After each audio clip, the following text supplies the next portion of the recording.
चलिए बच्चों, आपको थोड़ा सा अपनी कॉपी का इस्तेमाल आज करना पड़ेगा और हेडिंग लिखनी पड़ेगी।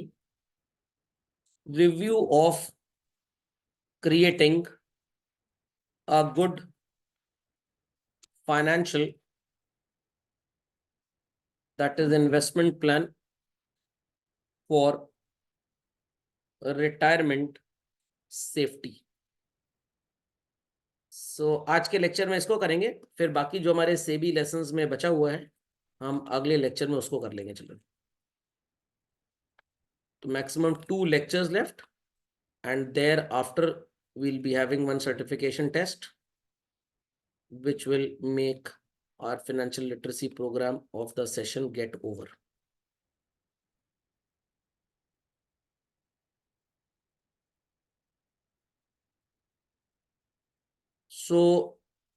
एक पर्टिकुलर टाइम बीइंग अगर हम बात करें तो भाई इंसान पैसे कमाता है, उसके बाद वो रिटायर हो जाता है। तो छोटा छोटा ब्लॉक लेंगे हम यहाँ पे। चलो, जब आप पैदा हुए आपकी एज कितनी थी? 0 years चिल्ड्रन,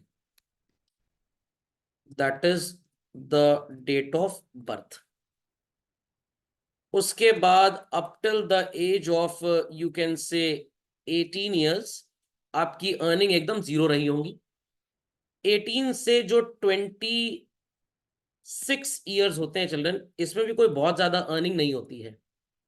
26, 27 या 28 मान लीजिए इज द टाइम ड्यूरेशन जब एक इंसान की शादी लगभग हो ही जाती है। मान लीजिए पहले तो 22-24 साल में हो जाती थी, अब थोड़ा देर में होने लग गई है। तो 0 ईयर से लेके 18 साल तक आपकी कमाई का बाजा बजा रहेगा, कोई कमाई होगी नहीं। 18 से 26 थोड़ा सा आजकल अपॉर्चुनिटीज मिल गई हैं लोगों को, स्टार्टअप्स वगैरह हैं, तो थोड़ा कमाई धमाई का जरिया बढ़ने लग गया लोगों का। फिर 26, 27, 28 साल में मान लीजिए शादी हो गई, थोड़ा ठीक ठाक कमा भी लिया। 45 ईयर्स तक की बात करें चिल्ड्रन, तो यहां तक बच्चों का भी बहुत ज्यादा कोई बर्डन आपके ऊपर नहीं आएगा। और उसके बाद 5-5 साल का गैप ले लेंगे तो भाई बच्चे बड़े हो रहे हैं, उनकी आगे की शिक्षा के बारे में सोचना है। 55 साल तक की उम्र में लगभग अगर शादी मान लीजिए 28-28 साल में हो गई, तो उस इंसान का बच्चा भी 29-30 साल में पैदा हो जाएगा, और वो भी अगले 26-27 साल में शादी करने लायक, जब इंसान की उम्र 55-56 सालों की हो चुका होगा। और up till the age of 60 years ही आपकी अर्निंग है children. And after 60 years it is dead sure कि आप अर्निंग तो कुछ भी नहीं करेंगे, बट 61st ईयर से लेकर अप टिल, मान लीजिए बच्चों, मेरा बहुत फर्म बिलीफ है इस बात पे, 85 ईयर्स तक ऑन एन एवरेज इंसान आजकल चल रहा है। कितने साल तक? 85 ईयर्स तक। तो जब तक आप पैसे कमा रहे हैं तब तक तो there is no problem. I repeat children, जब तक आप पैसे कमा रहे हैं तब तक there is no problem. Problem आती है इन ईयर्स में। और ये कौन से ईयर्स होते हैं?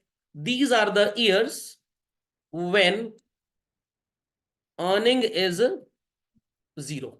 Got it clear? But expense is high.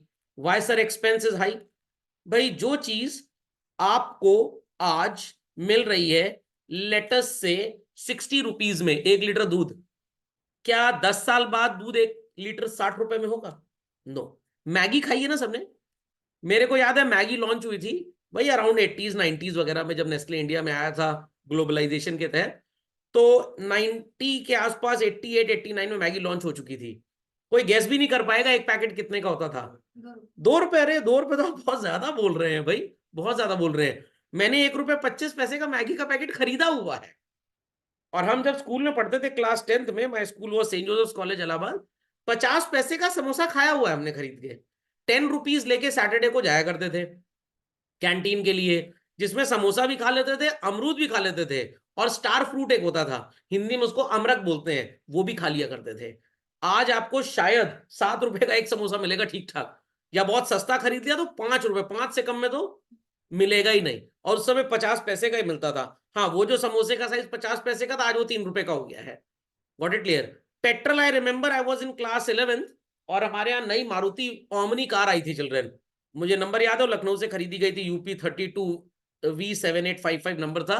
और 300 रुपीज पापा used to give to the driver, और हम उसके साथ जाते तो चोरी ना कर ले, 10 लीटर पेट्रोल भर जाता था 300 रुपए में। आज 300 रुपए में सूंघने लायक पेट्रोल मिलेगा आपको 96-97 रुपीज लीटर। तो मान के चलिए कि पिछले 25 साल में अगर पेट्रोल का दाम 3 गुना हो चुका है, कहां 30 कहां 96, तो अगले 25 साल में ये पेट्रोल कम से कम 400 रुपए लीटर हो सकता है। बट जरूरी नहीं है, क्योंकि we are switching to solar power, we are switching to electric vehicle and all that, but things would be there children. Maruti 800 1982-83 में जब इंडिया में लॉन्च हुई, ex showroom price of the car was 47,500 rupees. आधी Activa भी ना मिले इतने की आज, समझ में आ गया। बट उस समय 47,500 बहुत बड़ी बात थी। तो ultimately inflation is the thing जिसकी वजह से महंगाई बढ़ती है। तो आपको एक ऐसा अरेंजमेंट करके चलना पड़ेगा अपने जीवन में बच्चों, ये जो 61 टू 85 ईयर्स है ये बागबान ना हो जाए आपके लिए, अमिताभ बच्चन ना बन जाए। तो लेट्स अंडरस्टैंड कि आप कितना बढ़िया कॉर्पस बिल्ड कर सकते हैं चिल्ड्रन। तो मान लेते हैं कि भाई डेट ऑफ बर्थ इज, आपके लेवल पे आपकी डेट ऑफ बर्थ आज से 16 साल पीछे चले जाते हैं, तो आप पैदा किस ईयर में हुए थे? 2006 में। 6 7 मान लीजिए, 5 मान लीजिए, चलिए ठीक है। तो 2006 में आप पैदा हुए थे, मेरी शादी हुई थी 2006 में, समझ में आ गया। 18 साल के आप हो जाएंगे लगभग 2024 तक। 2032 में आपकी उम्र कितनी हो जाएगी बच्चों? 26 साल। 45 ईयर्स के आप कब हो जाएंगे? 2051 में, समझ में आ गया। अब आप 45 के हो जाएंगे तो मैं तो स्वर्ग से देख रहा हूँ आपको। 50 साल के आप कब होंगे? 2056 में। 55 साल के आप कब हो जाएंगे? 2061 में, 2066, और उसके बाद बच्चों 2067 से लेकर टिल मान लेते हैं 85 ईयर्स तक तो जिंदा रहना ही रहना है, कोई बाल बाका नहीं कर पाएगा आपका। तो कब तक रहेंगे चिल्ड्रन? टिल 85 ईयर्स के कब हो जाएंगे आप? 2091 में। अब प्रॉब्लम यही है कि 2067 से लेकर 2091 तक खर्चा पानी कैसे चलेगा? सर खर्चा पानी, सर हम तो बर्गर भी खाना चाहते हैं, आप सिर्फ पानी की बात कर रहे हैं। तो यहां तक तो there is no problem. Problem years कहां पे होंगे? 2067 to 91 will be your problem years. तो इस चार्ट को बनाइए, फिर आगे चलते हैं। तो लेट्स अंडरस्टैंड कि आपकी अर्निंग कितनी होगी चिल्ड्रन। तो यहां से पैदा होने से लेकर 18 साल तक की उम्र तक there happens to be no earning. Sir वो मिलता है सर, बुआ जी आती हैं घर पे, मामी जी आती हैं, अरे वो तो आप खर्च कर देते हैं, व्हाट इट क्लियर, अर्न करते कहाँ हैं। मान लीजिए 26th ईयर में आपका जॉब लग गया, और जो मैं एस्टिमेट कर पा रहा हूं, अगर आज आपका जॉब ठीक ठाक लग जाता है तो आई डोंट थिंक चिल्ड्रन की 50,000 रुपए कमाना कोई बड़ी बात है आज की तारीख में, बड़ी आराम से मिल जाता है। आप एकदम ही बेकार होना लायक होने ठल्ले हो, काम करने लायक ना हो तो बेकार बात है, नहीं तो लाख रुपए का जॉब भी आजकल कहीं नहीं गया। सीए वगैरह ठीक ठाक आप कर लें तो 10-12 लाख रुपए का जॉब, या आपने कहीं आईएम वगैरह से इंटीग्रेटेड एमबीए कर लिया तो भाई करोड़ों करोड़ का जॉब भी मिलता है। बट अगेन उस करोड़ के जॉब में आपके पिताजी ने 50 लाख खर्च भी किया होता है पहले, गॉट इट। तो मैं मान लेता हूं रफली कि जब आपकी उम्र 26 साल हो जाएगी, मतलब 2032 में, आज से 10 साल बाद, इजिली आप ₹1 लाख पर मंथ कमाने लायक हो जाएंगे। जब आपकी उम्र 45 साल हो जाएगी बच्चों, ये जो आपकी 1 लाख रुपए सैलरी है, मान लेते हैं कि ये ग्रो कर रही है एट द रेट ऑफ, बहुत ज्यादा नहीं बट 8% तो मान ही लीजिए। तो 1 लाख रुपए अगर आप कमाना स्टार्ट करते हैं 26 साल की उम्र में चिल्ड्रन, व्हाट इट क्लियर, तो आपकी ये जो सैलरी है ये हर साल ग्रो करेगी चिल्ड्रन। तो 26th ईयर में आपने कमाया 1 लाख रुपए, मान लीजिए 27th ईयर में आपकी सैलरी हो गई सो कॉल्ड 1 लाख रुपए से 1.1 लाख पर एनम, और ये लगातार बढ़ती जाएगी, ये कम नहीं होगी। इतनी कहानी समझ में आ रही है? तो अब हम यहाँ पे ये नहीं लिखने वाले कि आप कितनी सैलरी कमाएंगे, ये तो भैया आप कमाई लेंगे अपने हिसाब से, कोई ऐसी प्रॉब्लम की बात नहीं है, बट आप हर महीने कितना पैसा सेव कर सकते हैं। तो भाई बहुत इजी सा एग्जांपल है, 50,000 rupee per month you could save for a period from 26 year to at least 30 years. पहले 5 साल आप 50,000 रुपए महीना बचा सकते हैं। अगले 5 साल ये जो 50,000 है ना बच्चों, ये कम से कम 70,000 रुपए महीने पे चला जाएगा नेक्स्ट 5 ईयर्स। देयर आफ्टर आप अगले 5 साल, क्योंकि सैलरी भी आपकी बढ़ेगी बहुत बढ़िया, तो आप कम से कम 80,000 रुपए महीना बचाना सीख जाएंगे। तो हम कितने साल कवर कर चुके हैं लगभग चिल्ड्रन? 15 ईयर्स हमारे कवर हो चुके हैं। तो अगले 5 साल भी मान लीजिए 80,000 ले लेते हैं।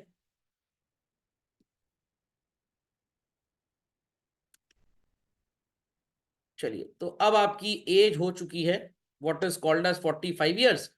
तनख्वाह भी ठीक ठाक बढ़ गई है, थोड़ा सा बच्चों का बर्डन भी आ चुका है। तो नेक्स्ट आपकी सेविंग्स अब 45 से लगभग 50 ईयर्स, अगले 5 साल कितनी होगी? मैं मान के चलता हूं थोड़े खर्चे वगैरह आपके बढ़ चुके हैं, बट आपकी इनकम भी तो बढ़ रही होगी। What it clear? और अब आप 1 लाख रुपए कम से कम चिल्ड्रन अगले 5 साल इजिली बचा लेंगे। कितना बचा लेंगे?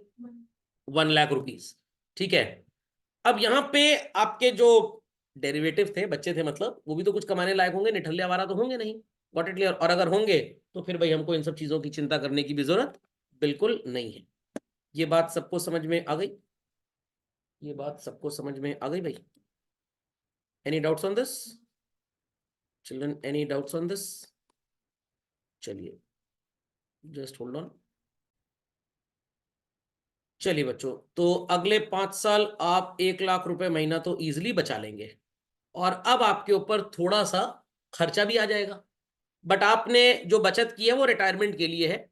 आई एम अज्यूमिंग कि भाई जो आपने अपने बच्चों की प्लानिंग की है वो भी साथ साथ चली रही है, एजुकेशन साथ साथ हो ही रही है, तो पढ़ लिख चुके हैं। यहां पे आपके पास कितना कॉर्पस आ जाएगा, कितना फंड आपके पास इकट्ठा हो चुका होगा at this age of 55 years? Let us see children. तो इसके लिए एक छोटी सी वर्किंग करनी पड़ेगी हमको, and working would go like this. आपका जो पैसा था पहले 5 साल, आई रिपीट चिल्ड्रन, पहले 5 ईयर्स, वो कितना पैसा हर महीने सेव हो रहा था? 50,000 रुपीज। तो मैं एक एक करके यहां पे ईयर्स तो नहीं लिखूंगा, बस मैं आपको ये बता दूंगा कि भाई आपका पैसा ग्रो करके, अगर मान लेते हैं कि मार्केट में ठीक ठाक रेट 12% का मिल गया, आपने अगर एक सोचे समझे म्यूचुअल फंड में पैसा डाल दिया, तो डायरेक्ट स्टॉक तो भाई आग से खेलने वाली बात हो गई। ठीक है। तो आपने पहले 5 साल कितना पैसा इन्वेस्ट किया? 50,000 रुपी। तो आपका ये जो 50,000 रुपी पर मंथ है चिल्ड्रन, ये मटेरियलाइज होके कितना होगा? सो कॉल्ड 2032 से स्टार्ट हुआ, 31 मान लेते हैं, और 5 साल खत्म कब होंगे? 2035 में। 31, 32, 33, 34, 35 स्टार्ट कर दिया ना हमने। What it clear? उसके बाद आप कितना इन्वेस्ट कर रहे हैं अगले 5 साल? नहीं, 50 नहीं था, 70, then it is 80, then it is 80। तो ये हो गया 2035, ये हो गया 36 से 40, देन चिल्ड्रन ये हो गया 41 से 45, एंड देन ये हो गया चिल्ड्रन 46 टू, चलिए 50। समझ में आ गया? और फिर उसके बाद आप कितना इन्वेस्ट कर रहे हैं पर मंथ? From 2051 to 2055। तो देखते हैं आपके पास कितने पैसे 2055 तक इकट्ठे हो जाएंगे। चलिए, रेडी एवरीबडी? Ready everybody? तो अपने अपने फाइनेंशियल कैलकुलेटर्स आप खोल सकते हैं बच्चों, और मैं भी इसको ओपन कर लेता हूं अपने पास। स्क्रीन पे शायद आपको नजर ना आए, कोई प्रॉब्लम की बात नहीं है। तो हर महीने कितने पैसे इन्वेस्ट कर रहे थे आप पहले 5 साल तक? 50,000 रुपी। सो 50,000 रुपये अगर आपने इन्वेस्ट किया हर महीने for a period of 5 years children, और ग्रोथ रेट 12% के आसपास का मान लेते हैं, तो ये पैसा 2035 में हो जाएगा 1 10 100 1000 10,000 लाख 10 लाख, लगभग 41 लाख रुपीस। कितना हो जाएगा चिल्ड्रन? 41 लाख रुपीस। ये वाला 41 लाख प्लस अब आप हर महीने अगले 5 साल कितना इन्वेस्ट करेंगे? 70,000। वो तो 41 लाख इन्वेस्टेड है ही है, ठीक है। 1 10 100,000 10,000 लाख 10 लाख करोड़, लगभग आपके पास 1 करोड़ 29 लाख रुपीस हो जाएंगे चिल्ड्रन। तो ये 1 करोड़ 29 लाख तो इन्वेस्टेड है ही है। और अब आप अगले 10 साल कितना इन्वेस्ट करेंगे? 80,000 चिल्ड्रन। 1 10 100,000 10,000 लाख 10 लाख करोड़। आपके पास बच्चों यहां पे जो पैसा आएगा that would be 5 crore 79 lakhs. 88,000 आ रहा है तो 5 करोड़ 80 लाख लिख लेता हूं मैं। लोगों को सुनने में शायद थोड़ा सा सुपरफिशियल और कहानी लग रही होगी, ऐसा कुछ नहीं है children. I have personal examples of people got it clear जिन्होंने ऐसी प्लानिंग की। होपले में बात गई। तो ये बिल्कुल भी सुपरफिशियल नहीं है। My mother's age is 66 years approximately. उनकी ईयरली इंटरेस्ट इनकम 9 लाख रुपए की है। ईयरली इंटरेस्ट इनकम चिल्ड्रन, समझ में आ गया? तो फाइनेंशियल प्लानिंग कब से चल रही थी? 1980 से, जब उनकी शादी हुई होगी 79 78 से बेसिकली। समझ में आ गई बात? तो ऐसे एग्जाम्पल्स होते हैं और ये कोई कहानी नहीं है, ये सत्यता है। अब आपके पास 2050 में आ गए पैसे, ठीक है, और 2050 में आपकी उम्र भी 45 साल हो गई है। अब आपका बच्चा कह रहा है कि भाई हमको थोड़ा जाना है हायर एजुकेशन की तरफ, या मान लीजिए 1-2 साल बाद बोलेगा। तो चलिए, जब आपकी उम्र 45 साल हो जाएगी, शादी हुई थी 26-27 साल में, तो 27-28 साल में बच्चा भी हो गया, 18 साल का बच्चा आपका हो जाएगा 45 साल की उम्र में। और वो कह रहा है पापा मेरे को हायर एजुकेशन के लिए जाना है, मम्मी मेरे को हायर एजुकेशन के लिए जाना है। अब मान लेते हैं 5 करोड़ 80 लाख में 1 करोड़ 80 लाख हायर एजुकेशन पे खर्च हो गया। I repeat children, 1 crore 80 lakh higher education पे खर्च हो गया। बोलेंगे तो है नहीं कि जाओ मोहल्ले वाले अंकल से पैसा मांग लो हायर एजुकेशन के लिए।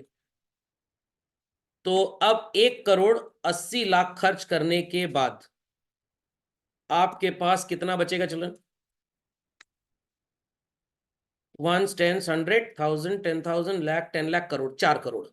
तो 4 करोड़ का कॉर्पस आपके पास ये बचा हुआ है। 4 2 2 4 3 7 1 2 3 4 5 6 7। और आप हर महीने अब कितना बचा रहे हैं? 1 लाख रुपए। अगले 5 साल बच्चा पढ़ रहा है और आपको चिंता है कि भाई 5 साल बाद पढ़ के लौटेगा तो शादी ब्याह भी करना है। ये पैसा बच्चों 1 10 100,000 10,000 लाख 10 लाख करोड़, 7 करोड़ 86 लाख रुपए हो चुका है। बड़ा शुभ नंबर है ये। Got it clear? अब 7 करोड़ 86 लाख रुपए जब हो चुका है, तो भाई इस बच्चे की शादी ब्याह भी करना है आपको। बड़ी लैविश शादी करनी है। कम लोगों को बुलाना हो तो डेस्टिनेशन वेडिंग कर लीजिएगा। मैं तो रहूंगा नहीं, ऊपर से ये आशीर्वाद देता रहूंगा। मेरी फोटो रख लीजिएगा अगल बगल, और अपने बच्चों को बताई गई हमारे गुरु जी थे जिनकी बदौलत तुम्हारी लैविश वेडिंग हो पा रही है, नहीं तो वही आर्य समाज मंदिर में 21 रुपए में शादी करते तुम। तो 7 करोड़ 86 लाख में मान लीजिए बड़ी हाई फाई शादी करी आपने, और 1 करोड़, क्योंकि लड़के की शादी कर रहे हैं ना, खर्चा भी कम है।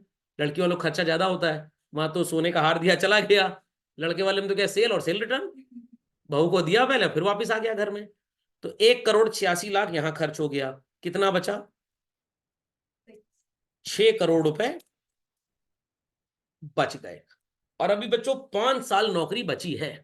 अभी 5 साल नौकरी बची है। सुन, क्या जो आप बचत करेंगे वो तो सरकार को टैक्स देने के बाद जो पैसा बचेगा उसी में तो बचत करेंगे। समझ में आई बात कि नहीं आई? तो सो कॉल्ड 6 करोड़ रुपए आपके पास है, 5 साल नौकरी है। सर मान लीजिए 2 बच्चे हो गए, तो 2 बच्चे हो गए तो ये जो अभी पैदा हुआ है जिसकी शादी ब्याह किया है, ये भी तो कुछ कंट्रीब्यूट करेगा। सर दूसरा बच्चा भी 4-5 साल में रेडी हो रहा है, चलिए 2 करोड़ और माइनस कर देते हैं। बट अभी नहीं, वो बच्चा तो 3-4 साल छोटा होगा ना। कुत्ते बिल्ली बच्चे तो पैदा किए नहीं आपने जो एक साथ 4-5 निकला है।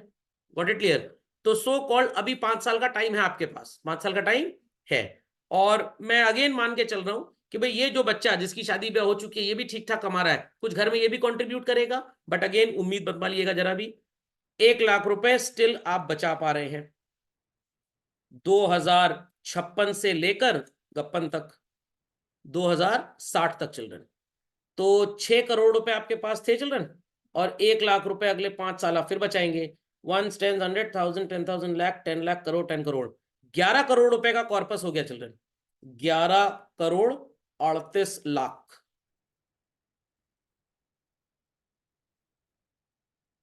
और अब इस बच्चे की भी शादी ब्याह पढ़ाई वगैरह है, बट ये बच्चा अभी 4-5 साल पढ़ेगा, तो मान लीजिए पढ़ाई का खर्चा थोड़ा बढ़ चुका है और लेटस से इसकी पढ़ाई में 2 करोड़ खर्च हो गया।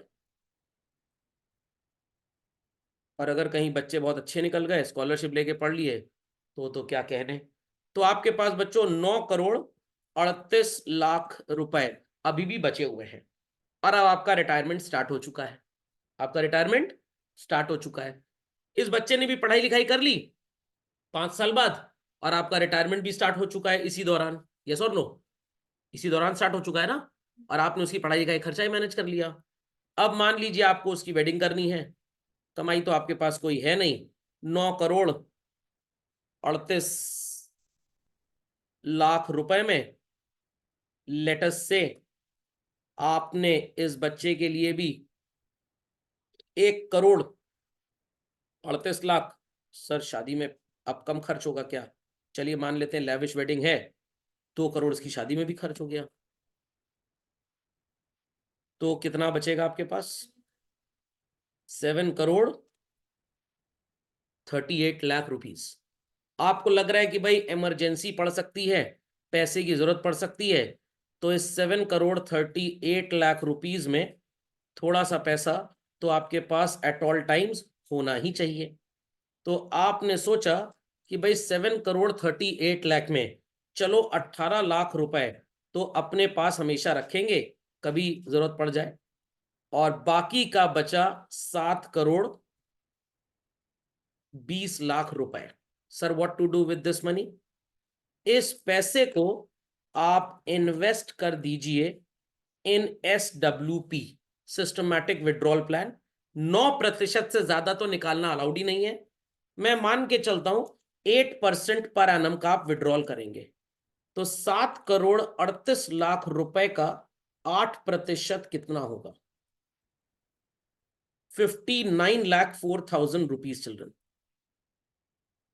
कितना हो जाएगा? 9 lakh 4,000। Year has how many months? 12 months children. तो आपको हर महीने कितने पैसे मिलेंगे? लेट्स सी चिल्ड्रन, हर महीने आपको मिलेगा what is called as 4,92,000 rupees. ये आपकी पर मंथ इनकम होगी। और during the period of earning, भिकमंगे कबाड़ी भिखारी तो थे नहीं, घर वगैरह भी बनाया होगा, 2-3 फ्लोर का घर भी बन गया तो उसको किराए पे भी आप दे सकते हैं, उससे किराया भी तो मिलेगा ना, उससे किराया भी तो मिलेगा आपको। Got it clear? तो इससे कहीं ज्यादा पैसा होगा आपके पास, कहीं ज्यादा पैसा। और आपका खर्चा कितना होगा सर, अब ये बताइए। मान लेते हैं at the age of 26 years आपका जो मंथली एक्सपेंस था चिल्ड्रन, दैट वॉज ₹30,000। अगर घर अपना है, किराए पे नहीं है तो, और अगर सर किराए पे है तो ठीक है, तो मान लीजिए 50,000 खर्च कर रहे हैं। 50,000 रुपये ठीक ठाक हो जाता है। अब अंटल आवारागर्दी के शौक ना आपको कि हर दिन होटल में जाके खाना खाना है, रेस्टोरेंट में, सॉरी। तो 50,000 का खर्चा अगर 26 साल की उम्र में है चिल्ड्रन, कंसिडरिंग इन्फ्लेशन, क्या आपका खर्चा पोस्ट रिटायरमेंट इतना ही होगा? बहुत ज्यादा होगा। तो considering inflation, expenses, better to say monthly expenses post retirement at 60 would be, मान लेते हैं कि 4% के हिसाब से महंगाई बढ़ रही है। कितने परसेंट के हिसाब से? 4% के हिसाब से। तो आज अगर आपका खर्चा बच्चों लेटस से 50,000 रुपए महीना है, तो 6%, सॉरी 4% के रेट से, जरा 26 से 60 टाइम पीरियड बताएंगे मेरे को? 34 साल। 34 साल में महीने कितने होते हैं? 34 × 12, 408 महीने। 408 महीने के बाद आपका ये खर्चा कितना होगा? आपका खर्चा होगा चिल्ड्रन लगभग ₹1,89,000। मेरा कैलकुलेटर बोल रहा है, मैं 2 लाख मान लेता हूं। तो 2 लाख रुपए महीना आपका खर्चा होगा। तो स्टिल आफ्टर स्पेंडिंग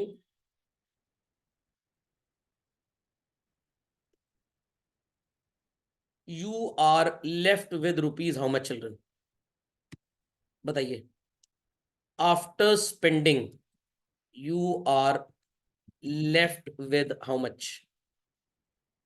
4,92,000 रुपी आपको हर महीने मिलेंगे। 2 लाख रुपए आपका खर्च हो जाएगा, तब भी आपके पास कितना बचेगा चिल्ड्रन? 2,92,000 की बचत होगी। सर मरमर आ गए बीच में तो क्या होगा?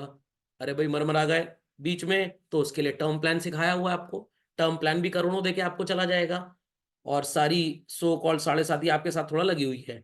और जब इतना ही ज्यादा अपने आप को मनहूस मानते हैं तो फिर इन्वेस्टमेंट करने की कोई जरूरत नहीं। सोच के रखिए जो होगा अच्छा ही होगा।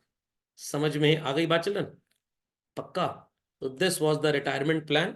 इसको गूगल ड्राइव पे फोटो खींच के सेव कर लीजिएगा, और जब रिटायर होंगे मैं तो रहूंगा नहीं, देखिएगा इसमें कितनी सच्चाई और कितना झूठ है। 100% सत्य है चिल्ड्रन। ये झटपट इसको अपडेट कर लें फास्ट। कोई क्वेरीज है तो प्लीज आस्क। चलिए बच्चों, इसको अच्छी अच्छी हैंड राइटिंग में बढ़िया चार्ट पेपर पे कलरफुल फॉर्म में अपने अलमीरा में, जहाँ पे भी आप डेली एक्सेस करते हैं, मंदिर में लगा लीजिएगा, चर्च में लगा लीजिएगा, गुरुद्वारे मस्जिद में भगवान की मूर्ति के बगल में, या घर में कोई ऐसी प्रोमिनेंट जगह where you have a glance at least 2-3 times a day और more than that, paste it. बस इसी को चेक करते रहिएगा, लैमिनेट करा लीजिएगा बढ़िया से, और देखते रहिएगा कि आप इस गोल को किस पर्टिकुलर टारगेट तक अचीव कर पा रहे हैं। हाँ, वॉलपेपर पे लगा दीजिए, कंप्यूटर पे, मोबाइल पे स्टेटस पे डाल दीजिएगा। Got it clear? मैं भी भेज दूंगा पीडीएफ आप लोग को, तो इसमें कम से कम कुछ अकलमंद लोग के अंदर भी अकल आ जाएगी एटलीस्ट। हाँ भाई, कॉपी डॉल। चलिए, तो ये जो कहानी थी यहाँ पे कहाँ कितना लगाएंगे एंड ऑल दैट, ये इससे पूरी हो जाती है। So next is asset allocation. ये तो आपको पता है कि भाई लेस एज है तो रिस्की इन्वेस्टमेंट कर सकते हैं, बट एक बार जिसको स्टॉक मार्केट का कीड़ा घुस जाता है वो दूसरी जगह का इन्वेस्ट कर ही नहीं पाता। अभी कल ही मैं अपने इन्वेस्टमेंट्स चेक कर रहा था, तो आई फाउंड कि मेरा कुछ पैसा ऐसी जगह पे इन्वेस्टेड है जो मेरे को कितना रिटर्न दे रहा है, 6.6। I called my uncle and said ये बेकार इन्वेस्टमेंट है, हमने किया ही क्यों इन्वेस्टमेंट? कहने किया इसलिए था क्योंकि उस समय जब इन्वेस्ट किया गया था तब इसके अलावा और कोई इन्वेस्टमेंट अच्छा था ही नहीं, या अगर था भी तो उस पर लिमिट्स थी और हम पैसा लगा ही नहीं सकते थे, तो वी चोज दिस ऑप्शन। तो मैंने कहा न्यू ईयर में पहला रेजोल्यूशन तो यही है कि 6.5-6.7% वाले इन्वेस्टमेंट्स खत्म करने हैं। समझ में आ गया? तो saving means when funds you keep aside in safe custody like bank का सेविंग अकाउंट। तो saving does not give any returns children. अगर रिटर्न्स चाहिए तो क्या करना पड़ेगा? इन्वेस्ट करना पड़ेगा। तो काफी लोग होते हैं जो सेविंग अकाउंट में लाखों रुपए रखते हैं, भाई ठीक है थोड़े पैसे तो होने चाहिए in case of emergency, but आपको पता है कि भाई आपके पास इमरजेंसी आएगी भी, 2 लाख रुपए से ऊपर की जरूरत नहीं पड़ेगी। भाई मेडिक्लेम भी है, परिवार में किसी सीनियर मेंबर की हार्ट सर्जरी भी होनी है तो इंश्योरेंस कंपनी इज देयर। तो क्यों नेसेसरी अपना पैसा आप सेविंग अकाउंट में रख रहे हैं? और आजकल तो बैंक का एफडीआर इतना बढ़िया होता है, आप बैंक में खुद ही एफडी कर सकते हैं, जाने की जरूरत भी नहीं है। आप बैंक के ऐप पे लॉग इन करिए और कितने रुपए की एफडी बनानी आप कर दीजिए, और सर पैसे की जरूरत पड़ गई तुरंत उसको एनकैश कर लीजिए, तोड़ लीजिए। तो ये टेक्नोलॉजी का फायदा है। तो 5,000 10,000 रुपए सेविंग में छोड़ दीजिए, बाकी पूरे पैसे की एफडी कर दो। एटलीस्ट एफडी आपको रिटर्न 3% से तो ज्यादा ही देगी। एंड वेन यू नो कि लॉन्ग टर्म पे पैसे की कोई जरूरत नहीं है, तो you can go for mutual fund, stocks and all that children. तो सेविंग और इन्वेस्टमेंट का सबसे बड़ा डिफरेंस यही है, saving does not give any returns. Returns चाहिए तो क्या करना पड़ेगा? इन्वेस्टमेंट करना पड़ेगा। समझ में आई बात? Is that understood? Loan versus investment सबको बता चुका हूं। लोन किसको लेना चाहिए? उसको जो जितना rate of interest borrowing pay करे children, it should be less than the rate of earnings और returns basically. Got it clear? और जब भी इन्वेस्ट करें 2 बातों का ख्याल रखना पड़ेगा, after tax and after inflation. अगर आपको कुछ बचता है तभी इन्वेस्ट करें। आई रिपीट, तभी इन्वेस्ट करें। तो अगर मान लीजिए इन्फ्लेशन का प्रतिशत है लगभग 4, टैक्स रेट हाईएस्ट है 30%, तो सर हम कहां पे इन्वेस्ट करें? तो भाई आप कहां पे इन्वेस्ट करें, ध्यान से सुनिएगा। मान लीजिए there is investment number 1 and there is investment number 2। ध्यान से सुनिएगा मेरी बात। इन्वेस्टमेंट नंबर 1 जो है वो कह रहा है कि भाई 8% पर annum हम आपको रिटर्न्स दे देंगे, 1 लाख पे 8,000, जिसपे 2,400 रुपए मतलब 2.4%, तो सरकार टैक्स ले जाएगी। तो 8 में से जरा 2.4 माइनस कर दीजिए तो कितना बचेगा? 5.6। 4% महंगाई डायन मार खाएगी तो कितना बचा आपको? 1.6। और मान लीजिए एक है इन्वेस्टमेंट ऑप्शन 3 जो आपको रिटर्न कितना दे रहा है? 6.4% का, 6.4% का। 4% इन्फ्लेशन माइनस कर दो, कितना बचा? 1 लाख पे 6,400 रुपए। 6,400 पे मान लीजिए आपने 30% के हिसाब से सरकार को टैक्स भी दे दिया, लगभग 1800-1900 रुपए। 2,000 मान लेते हैं पूरा पूरा, 2%, तो आपको बचा कितना? 0.4। तो ये जितने 7-8 वाले इन्फ्लेशन वाले मतलब रिटर्न वाले इन्वेस्टमेंट्स होते हैं सब बकवास होते हैं, एकदम बकवास। और यहाँ पे कितना मिल रहा है? जस्ट 1.6। तो अगर आप एक्सपेक्ट कर रहे हैं कि टैक्स पे करने के बाद रिटर्न आपको कितना मिले, इन्फ्लेशन भी कम हो जाए, भाई ये पहले आपको मेरे को बताना पड़ेगा सर हमें कम से कम ना 6% चाहिए सब कटने पिटने के बाद। तो ठीक है, फिर ऐसी जगह इन्वेस्ट कर लेते हैं जहां पे आपको कम से कम 13% का रिटर्न मिले। 1 लाख पे 13,000, 13,000 पे 3,900 तो आपका टैक्स लग गया। 4,000 मान लेते हैं, 4%, कितना बचा आपको? 9। 4% इन्फ्लेशन हो गया तब भी आपका रिटर्न लगभग 5% के आसपास आ जाएगा। Is that understood? तो 5% post tax and post inflation. तो always invest at a place जो इन्फ्लेशन को भी कॉम्बैट कर दे एज वेल एज टैक्स को भी कॉम्बैट कर दे। लोग इन्फ्लेशन तो समझ लेते हैं, टैक्स वाला पॉइंट भूल जाते हैं। Got it? So credit card क्या होता है? काफी कहानी पढ़ी क्रेडिट कार्ड के ऊपर। लेना चाहिए क्रेडिट कार्ड? बिल्कुल भी नहीं, बिल्कुल भी नहीं। So what are the various type of investment, children? We have what is called as equity products. Equity product की बात करें तो it is shares and, children, mutual funds which invests your money in shares basically. Got it clear? तो mutual fund उनके लिए अच्छा है जो डे टू डे बेसिस पे मार्केट को ट्रैक नहीं कर पाते। For them mutual fund is very good, children. But जो डेली बेसिस पे मार्केट को ट्रैक अगर करना जानते हैं तो उनके लिए अगेन म्यूचुअल फंड से भी बेटर इन्वेस्टमेंट है what is called as stocks या डायरेक्टली शेयर्स में इन्वेस्ट करना।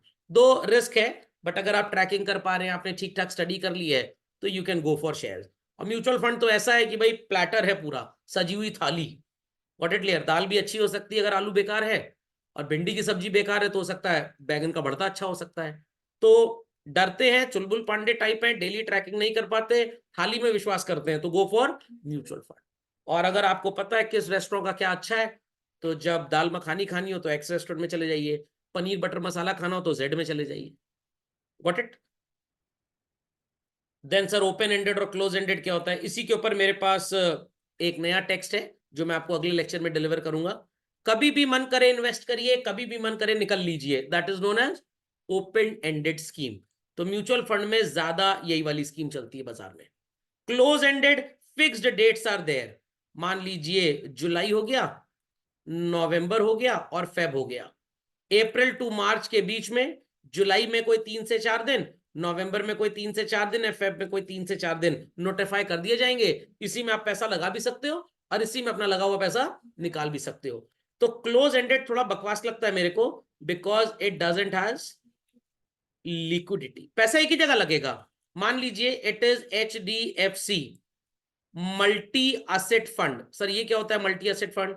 आपका कुछ पैसा शेयर्स में लगता है, कुछ डिबेंचर्स में, कुछ गोल्ड में, डाइवर्सिफाइड फंड भी बोल सकते हैं आप इसको। Got it clear? बट थोड़ा सा फर्क होता है। मल्टी असेट में फंड मैनेजर अपने हिसाब से पैसे का कंट्रीब्यूशन बढ़ा घटा सकता है। डाइवर्सिफाइड में आपको लिमिट पहले से बतानी पड़ती है कि भाई मेरा 70% पैसा शेयर में रहेगा तो 70 ही रहेगा, वो कम और ज्यादा नहीं हो सकता। 15% गोल्ड में रहेगा तो 15 ही रहेगा। मल्टी एसेट में चेंज भी कर सकते हैं इसको। ओके, तो अब यहां पे लिक्विडिटी का बड़ा प्रॉब्लम रहता है। तो अगर आप शॉर्ट टर्म इन्वेस्टर हैं, भाई आपका लग रहा है कि मेरे को कभी भी खरीदना है कभी भी बेचना है, तो आप HDFC मल्टी एसेट कौन सी वाली स्कीम लीजिए, ओपन एंडेड। बट अगर आपको पता है भी मेरे को तो 10 साल तक पैसा चाहिए ही नहीं, तब आप HDFC का मल्टी एसेट ही लीजिए, बट क्लोज एंडेड, सेम जगह पैसा लगा रहेगा आपका। But here you can not withdraw as per your wish, here दिल चाहता है, समझ में आ गया? तो ओपन एंडेड दिल चाहता है फंड होता है एक तरह से। इंश्योरेंस, सिर्फ और सिर्फ कौन सा इंश्योरेंस लेना है अगर अपना फायदा कराना है तो? Term plan. इंश्योरेंस कंपनी को फायदा देना चाहते हैं तो you can take so called these many insurances. पूरा परिवार सर एक साथ ट्रैवल कर रहा है प्लेन पे, कौन सी कंपनी का ट्रैवल इंश्योरेंस ले लें? कोई लेने की जरूरत ही नहीं है, प्लेन क्रैश करेगा सभी निपट जाएंगे ना, पैसा किसको मिलेगा? पड़ोसी को। समझ में आ गया? तो जब पूरा परिवार ट्रैवल करे ट्रैवल इंश्योरेंस मत लीजिए, जब एक जना कम ट्रैवल करे तब ले लीजिए। ओके, हेल्थ इंश्योरेंस हाँ ये लेना चाहिए, और ये अगर आप मेरी राय माने तो हेल्थ इंश्योरेंस जितनी जल्दी हो सके उतनी जल्दी ले लीजिए। सर ऐसा क्यों? क्योंकि जब आपकी एज लगभग 24-25 साल होती है और आप कमाने लायक हो जाते हैं तो your health is less prone to risk, तो आपका प्रीमियम कम होता है। 52 साल की उम्र में जब डायबिटीज हो चुका है और इंश्योरेंस कंपनी से मेरे को हेल्थ प्लान चाहिए, वो इतना भयंकर प्रीमियम बता देंगे आपका सिर दर्द हो जाएगा, हेल्थ बिगड़ जाएगी आपकी। Same is the case with term plan also children. I took term plan when my age was 6 साल पहले, और मैं हर साल 16,420 रुपए प्रीमियम देता हूं, और ये मैं 65 ईयर्स तक दूंगा लगभग। इंश्योरेंस कंपनी कह रही सर 85 ईयर तक का प्लान ले, पागल समझ रखा है क्या? हम पे पता है कि भाई हमारे पास 65 साल के बाद उम्र जब आ जाएगी, सारी जिम्मेदारियां, बच्चों की शादी ब्याह मुक्त हो चुका होगा, मैं क्यों पंगा लूं 20 साल का? अरे सर आपकी लाइफ कवर्ड रहेगी, मैं म्यूचुअल फंड में ना लगा दूं पैसा, और सर मर गए तो म्यूचुअल फंड थोड़ा देगा उतना पैसा, हमें पैसे की जरूरत क्या है उसके बाद? अंडरस्टैंडिंग? तो इंश्योरेंस कंपनी ऐसे ही बेवकूफ बनाती है आपको। तो इंश्योरेंस कंपनी क्या कहेगी आज की तारीख में? टर्म लीजिए, टर्म लीजिए, क्योंकि उनको पता है एंडोमेंट का सच लोग जान चुके हैं। अब टर्म भी वो 85 ईयर्स तक का चिपका रहे हैं आपको। तो इट इज बेटर कि आपको कब तक का इंश्योरेंस प्लान लेना है, टर्म प्लान लेना है, अपनी लाइफ का रिस्क कवर करने तक का, until unless all your family obligations are fulfilled. और सर जिसका शादी ब्याह ना हुआ उसको तो इंश्योरेंस कभी लेना ही नहीं चाहिए, क्या करेगा? समझ में आ गया? तो insurance is not an investment, where हमारे 99% भोले भाले, मैं बेवकूफ वर्ड यूज नहीं करता यहाँ पे, भोले भाले हिंदुस्तान के लोग क्या मानते हैं कि इंश्योरेंस इज एन इन्वेस्टमेंट। ना भैया, it is not an investment, it is a tool for risk coverage. पेट भरना है, भूख लगी है, मम्मी पूछ रही क्या खाओगे, सूप पिला दो। अरे भैया सूप से भूख थोड़ा मिटेगी, उल्टा भूख और बढ़ जाएगी आपकी। सर हमारे साथ तो ऐसा नहीं होता, आपके साथ इसलिए ऐसा नहीं होता कि आप 8 बजे घर से निकलते हैं, 8:20 पे रेस्टोरेंट पहुंचते हैं, घबड़ घबड़ सूप पीते हैं पानी, फिर खाना खा लेते हैं। तो तुरंत नहीं, थोड़ी देर अगर रुक जाएंगे तो आपकी भूख क्रिएट हो जाएगी, फिल्टर की तरह एक्ट करता है बेसिकली सूप। समझ में आ गया? Personal accident insurance, I have a bike and a car. तो मैंने बाइक का पर्सनल एक्सीडेंट ले लिया, कितने का? 3 लाख रुपए का। कार का इंश्योरेंस कराया तो उसने 279 रुपी जोड़ दिया। मैंने कि किस बात का है? कह रहा sir personal accident cover compulsory है। मैंने कहा बाइक के साथ मैंने लिया था तो सर इसके साथ भी ले लीजिए, 2 बार मरेंगे क्या?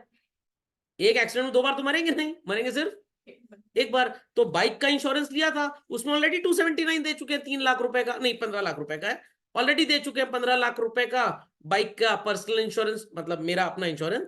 तो बाइक की कॉस्ट तो इस समय मान लीजिए 74,000 है, कार की कॉस्ट है 6 लाख रुपए, कार का इंश्योरेंस कितने का? 8,500 का। बाइक का इंश्योरेंस कितने का? 1,650 का। अब इसके साथ और इसके साथ दोनों के साथ कितना चिपकना है हमको? 279। तो जब हम बाइक में ऑलरेडी अपना पीए कवर ले चुके हैं 15 लाख रुपए का, कि अगर बाइक एक्सीडेंट से मरे तो भी इंश्योरेंस कंपनी घर वालों को 15 लाख देगी।